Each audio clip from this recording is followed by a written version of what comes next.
started in your very first speech, you said that outside the green line, Israel's becoming two standards, two laws, but largely inside the green line, things are wonderful. You praised Israel. Now you're, just a second, now you're saying that there's all these polls showing that Israelis are racist. And I said that that's what you said in your book. So you've got to tell us clearly what you believe. But let me tell you what I believe. Happy to. Let me tell you what I believe. I will repudiate any rabbi, any statement that fundamentally contravenes the Ten Commandments, the first chapter of Genesis, that every human being is created equal in the image of God. And the beauty of Israel is that if people say that, they can be repudiated in an open society with freedom of press, with a Supreme Court, the rule of law.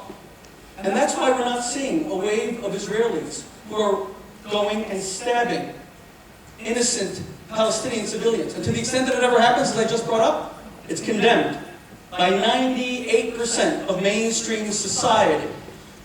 We need to ask our Palestinian brothers and sisters to do the same, not even for our own sake, although of course that's important, but for their sake. I believe that Israel, in some ways, is even more important for the Arab world and even the Jewish world.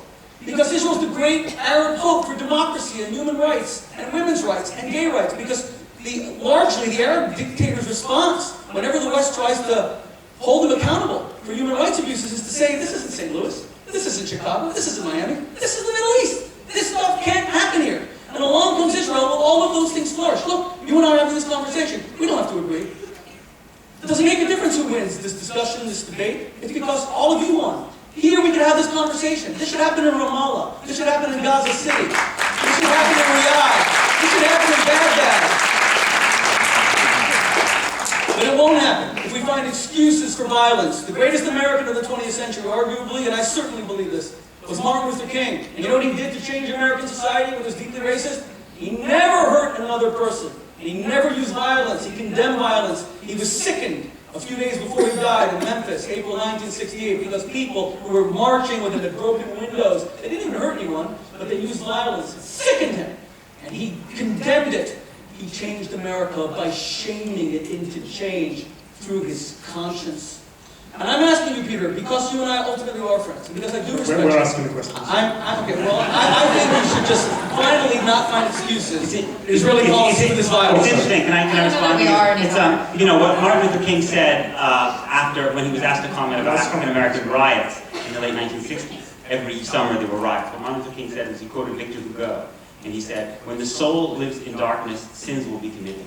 The one at fault is not he who commits the sins, but he who creates the darkness. That's what Martin Luther King said. That's actually a lot further than I would go. I believe that people are responsible for their own sins, and we also have to combat the darkness. But just since you mentioned Martin Luther King, I want to, because I've been asked a lot of questions, and Rabbi Boteach spoke eloquently about the need to repudiate people who call for atrocity, right?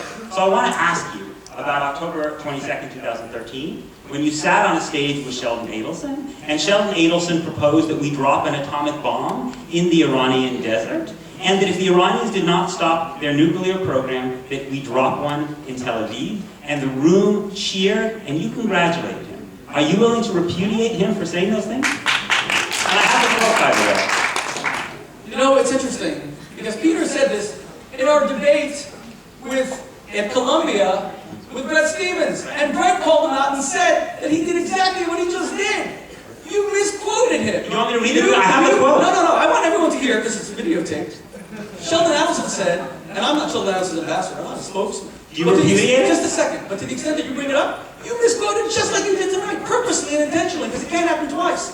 He said, drop a bomb, and nobody would be hurt as a deterrent. And you left that out. No. And that makes just a second. That makes a pretty big difference, everyone. Wouldn't you say there's a difference? You say drop a bomb and annihilate people. And Sheldon Adelson in that quote said, drop a bomb, and it's not, and make sure it's in the desert, doesn't hurt anyone. A few scorpions. He kind of, that's what he said. You left that out twice. Right. Wait a second. That's astonishing.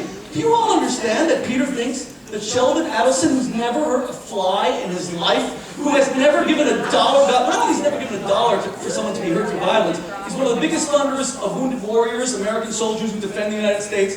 He's the single biggest funder of birthright so kids can come in for free and see Israel. A man dedicated to charity and one of the biggest supporters of medical research throughout the world. You're comparing him to Iranian mullahs who float people up? What I'm that saying is morally repugnant. Okay, what I'm saying, Shmuely,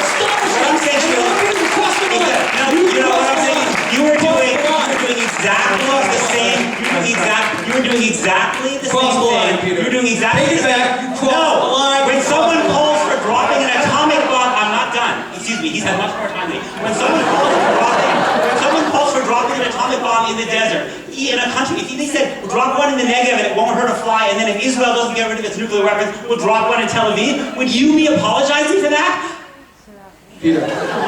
Would you? Peter, just say you made a mistake. No, I didn't make a mistake. You were the one who made a profound moral mistake, my friend.